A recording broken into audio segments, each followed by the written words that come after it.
नमस्कार, मैं शालिनी शाक्य और आप देख रहे हैं एसपीएन 9 न्यूज। लोकसभा चुनाव को लेकर अब सभी पार्टियों के बीच घमासान मचा हुआ है। सभी पार्टियों के बीच जो नेता हैं, वो लगातार अपना दल बदल रहे हैं। जैसे जैसे नेताओं को सुविधाएं नजर आ रही हैं, नेता अपना दल बदलते नजर आ रहे हैं। वहीं दूसरी तरफ अगर हम बात करें बिहार की राजनीति की, तो बिहार अभी एक ऐसा राज्य है जो पूरे देश भर में चर्चाओं में है। आपको बता दें, बिहार वो राज्य है जहां पर चाचा भतीजे हों या पूर्णिया सीट को लेकर पप्पू यादव या बीमा भारती हो, सभी में लगातार होड़ मची हुई है कि आखिर इस पार्टी को कौन हासिल करेगा। हम बात करेंगे आज पप्पू यादव, जिन्होंने निर्दलीय नामांकन काफी समय पहले ही भर दिया है, और बात करेंगे पूर्णिया से बीमा भारती की, जो आरजेडी की तरफ से प्रत्याशी हैं, जिनको लेकर लगातार ये चर्चाएं आ रही हैं कि अब बीमा भारती कुछ डरी हुई नजर आ रही हैं और वो लगातार कुछ बहके बहके से बयान देती नजर आ रही हैं। ऐसे कई तमाम सवाल हैं जिनको लेकर आज हम बात करेंगे और उनके सवालों के जवाब खोजने की कोशिश करेंगे। मेरे साथ मेरे वरिष्ठ सहयोगी मौजूद हैं और उनसे जानेंगे कि आखिर बीमा भारती इस तरीके के बयान क्यों दे रही हैं, क्योंकि अभी कुछ दिन पहले ही बीमा भारती ने पप्पू यादव को लेकर ये बयान दिया है कि पप्पू यादव बीजेपी के एजेंट हैं और वो मुझे पूर्णिया से हराने के लिए आए हैं। साथ ही वो ये कहती हुई भी नजर आ रही हैं कि पप्पू यादव जहां उन्हें पार्टी का साथ देना चाहिए, अब वो पार्टी के खिलाफ खड़े हुए हैं। तो ऐसे कई तमाम हैं और इन तमाम सवालों के जवाब जानेंगे। तो इसी तरह के तमाम सवालों के जवाब जानने के लिए हम अपने वरिष्ठ सहयोगी से बात करेंगे और इन सवालों के जवाब खोजने की कोशिश करेंगे। जी। देखिए, बिल्कुल और शालिनी सही बात आपने शुरुआत में कही कि बीमा भारती जिस तरह की बयानबाज़ी कर रहे हैं, जिस तरह के कई तरह के सवाल भी सामने रख रही हैं और साथ में ये भी बात कह रहे हैं कि पप्पू यादव को उनका साथ देना चाहिए। ऐसे में वो उनके ही खिलाफ पूरा का पूरा माहौल बनाने का प्रयास कर रहे हैं। तो देखिए, जिस तरह से हम पप्पू यादव की अगर बात करें तो कांग्रेस पार्टी में अपनी पार्टी का विलय करते हैं और साथ में ये तक कहते हैं कि पूर्णिया सीट नहीं छोड़ूँगा। साथ में मैं जो है कांग्रेस पार्टी को भी नहीं छोड़ूँगा। लेकिन जब सीट देने की बारी आती है, टिकट देने की बारी आती है, उस समय आरजेडी किसी भी कीमत पर जो कांग्रेस पार्टी की ये बात मानने को तैयार नहीं होती कि पूर्णिया की जो सीट पर वो पप्पू यादव को उतारने का मौका दें और इसी चीज़ को लेकर कई राउंड की मीटिंग भी होती है और आखिरकार जो ये सीट पूर्णिया है ये आरजेडी के खेमे में चली जाती है और बीमा भारती का नाम फाइनल हो जाता है। पहले तो बीमा भारती कहती हैं कि पप्पू यादव को बड़ा मानती हैं, बहुत मान-सम्मान करती हैं और पप्पू यादव भी उनका साथ देते हुए नज़र आएँगे। लेकिन जैसे-जैसे अब लग रहा है कि पप्पू यादव ने पूरी तरह से मन बना लिया कि वो चुनाव ज़रूर लड़ेंगे, नामांकन करते हैं। 8 तारीख को भी ये उम्मीद थी कि शायद वो अपना जो पर्चा है वापस ले लें, लेकिन वो कहते हैं नहीं, मुझे चुनाव लड़ना है और ऐसे में सारी की सारी जो उम्मीदें थी बीमा भारती की वो धराशायी हो जाती हैं। अब वो ये बात कहते हुए दिखाई पड़ रही हैं कि भई हमारे जो नेता हैं तेजस्वी, वो ये बात कहते हैं कि जो हमारे साथ नहीं है वो बीजेपी के साथ है। तो ऐसे ही वो ये बात कह रहे हैं कि पप्पू यादव भी हो सकता है कि बीजेपी के एजेंट के तौर पर काम कर रहे हों। लेकिन देखिए,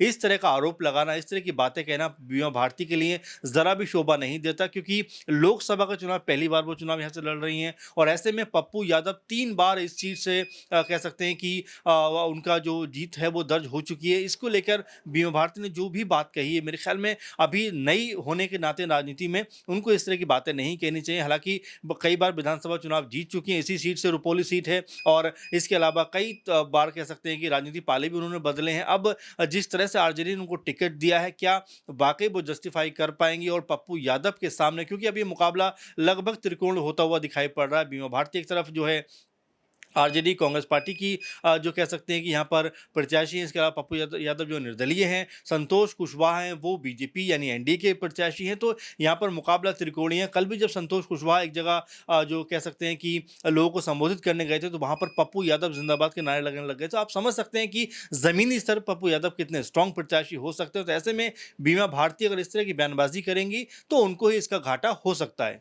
लेकिन सर देखिए, अगर हम देखें तो जो कांग्रेस है, कांग्रेस के एक वरिष्ठ नेता जो हैं, वो ऐसा कहते नजर आ रहे हैं कि पप्पू यादव ने कांग्रेस में अपनी पार्टी का विलय तो कर दिया जी। था, लेकिन उन्होंने पूरी औपचारिकता नहीं निभाई थी और किसी भी तरह का पेपर वर्क जो है वो नहीं किया गया जी। था। देखिए, अब इसमें तो कांग्रेस पार्टी की खामी है कि भई पेपर वर्क आपने क्यों नहीं कराया, आपको कराना चाहिए था। और देखिए, बड़ी बात ये है कि बिहार में वैसे भी कांग्रेस पार्टी की जो मजबूती है, बहुत ज़्यादा नज़र नहीं आती। 2019 में भी महज़ 1 सीट पर चुनाव जीते हैं किशनगंज की, तो ऐसा नहीं है कि कांग्रेस पार्टी कोई बहुत कह सकते हैं बड़े लेवल पर बिहार के अंदर छाई हुई है। ऐसे में कांग्रेस पार्टी को दोबारा अपना को रीएस्टैब्लिश करना है, तो पप्पू यादव जैसे बड़े चेहरे चाहिए और साथ में उन सीटों पर भी मौके चाहिए, जो सीटें कांग्रेस पार्टी के लिए जिताऊ हो सकती हैं। लेकिन फिर भी इसके बावजूद अगर देखा जाए, तो जो क्षेत्रीय पार्टियां हैं वो तमाम तरह से कांग्रेस पार्टी को दबाना चाहती हैं। आपने देखा कि पंजाब में भी एक भी सीट देने को राजी नहीं हो रही थी आम आदमी पार्टी, दिल्ली में भी वही हाल था, बंगाल में आप देख रहे हैं, उत्तर प्रदेश में भी आपने देखा कि लगातार अखिलेश यादव ने उनको 10 से 11 सीटें देने की बात कही थी, वो तो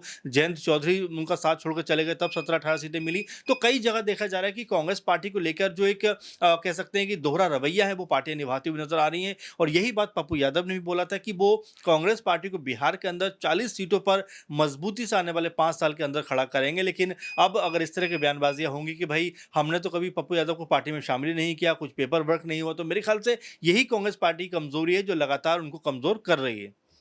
सर अगर हम बीमा भारती की अगर बात करते हैं तो राजनीति ठीक है वो राजनीति में है लेकिन वो पप्पू यादव को लेकर अजीब से बयान कर जी। दे रही हैं। वो कह रही हैं कि पप्पू यादव रो रहे हैं, वो जनता को रो के दिखा रहे हैं जी। और जनता की रो रो कर सहानुभूति लेना चाह रहे हैं, जबकि मुझे रोना चाहिए क्योंकि मेरे परिवार में काफी लोगों की हत्या हो चुकी है। जी, देखिए बिल्कुल बीमा भारती जो बात कह रही हैं, ज़ाहिर बात है कि उनका अपना नज़रिया होगा बात रखने का। लेकिन देखिए पप्पू यादव वरिष्ठ नेता हैं, उनसे ऐसा नहीं है कि पप्पू यादव आज के नेता हैं। आप पप्पू यादव को देखें तो 90 के दशक से लगातार राजनीति में हैं, 5-6 बार वो सांसद रह चुके हैं। तो तमाम मौकों पर उन्होंने बताया है कि लोग किस तरह से उनको समर्थन करते रहे हैं। लेकिन बीमा भारती अगर इस तरह की बयानबाज़ी करेंगी तो ज़ाहिर बात है कि उनको कोई बहुत फ़ायदा होता हुआ नज़र नहीं आएगा। क्योंकि देखिए अगर लोकसभा चुनाव की बात करें तो उसका पैटर्न अलग हो जाता है, विधानसभा चुनावों की बात करें तो एक छोटे लेवल पर वो चुनाव होता है, लोकसभा का पूरे ज़िले के स्तर पर चुनाव होता है। तो ऐसे में अगर बीमा भारती इस तरह की बयानबाज़ी करेंगी तो इसका फ़ायदा पप्पू यादव को होता हुआ नज़र आएगा। आपने देखा कि पप्पू यादव जब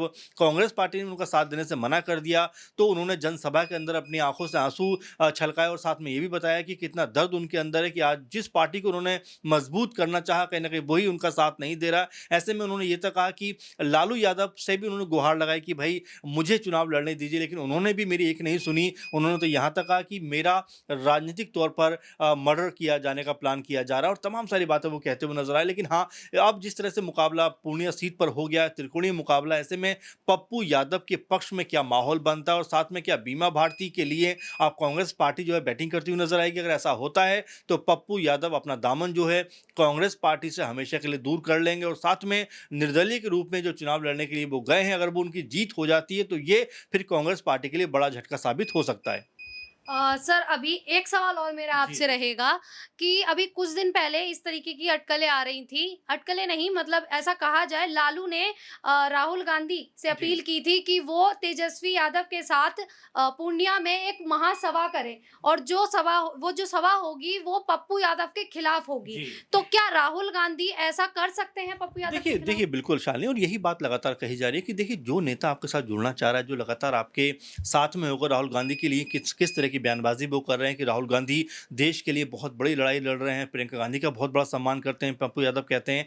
अब ऐसे में क्या राहुल गांधी को क्या पप्पू यादव के समर्थन में कोई भी शब्द नहीं बोलना चाहिए? ज़ाहिर बात है कि बोलना चाहिए। अगर कोई शख्स जो है वो आपकी पार्टी का नेता हो गया और आपकी पार्टी के लोग ये कह रहे हैं कि हमारी पार्टी का वो नेता नहीं है, तो ज़ाहिर बात है कि जो कांग्रेस पार्टी का कन्फ्यूज़न है उसको अपना कन्फ्यूज़न दूर करना चाहिए और जो लोग उसके साथ जुड़ना चाहते हैं, साथ चलना चाहते हैं, उनको साथ लेकर चलना चाहिए। आपने जो ज़िक्र किया कि जिस तरह संयुक्त रैली का आने वाले दिनों में देखने को मिल सकता है, तो ऐसे में क्या जो कांग्रेस पार्टी के बड़े लीडर हैं राहुल गांधी, क्या वो अपने ही नेता के खिलाफ बयानबाजी करते हुए नजर आएंगे? अगर ऐसा होता है तो यहाँ पर आप ये मानकर चलिए कांग्रेस पार्टी को कोई बहुत बड़ा फायदा नहीं होने वाला है। कांग्रेस पार्टी बिहार में जस की तस स्थिति में रहने वाली है, क्योंकि पप्पू यादव जैसे लोग अगर कांग्रेस पार्टी को छोड़ेंगे, यानी अभी आए हुए उनको मुश्किल एक डेढ़ महीने का वक्त हुआ है, तो ऐसे में इतनी जल्दी अगर वो वापस जाते हैं तो ये कांग्रेस के ऊपर नेगेटिव इम्पैक्ट पड़ेगा और साथ में राहुल गांधी की छवि पे भी कहने का असर पड़ता हुआ नजर आएगा कि उनको अपने नेताओं का पक्ष लेना चाहिए, बात रखनी चाहिए। और ऐसे में अगर पप्पू यादव के समर्थन में वो कह सकते हैं कि राहुल गांधी नहीं बोलेंगे, तो आप ये मानकर चलिए कि कुछ समय के बाद पप्पू यादव कांग्रेस पार्टी से अपना दामन छुड़ा लेंगे। अब फैसला तो हो चुका है, पप्पू यादव और बीमा भारती के बीच महायुद्ध छिड़ गया है। अब देखना ये होगा कि पप्पू यादव पूर्णिया सीट पर लेकर जनता पप्पू यादव को समर्थन देती है या बीमा भारती को। इसी तरह के और प्रोग्राम देखने के लिए जुड़े रहिए एसपीएन 9 न्यूज से।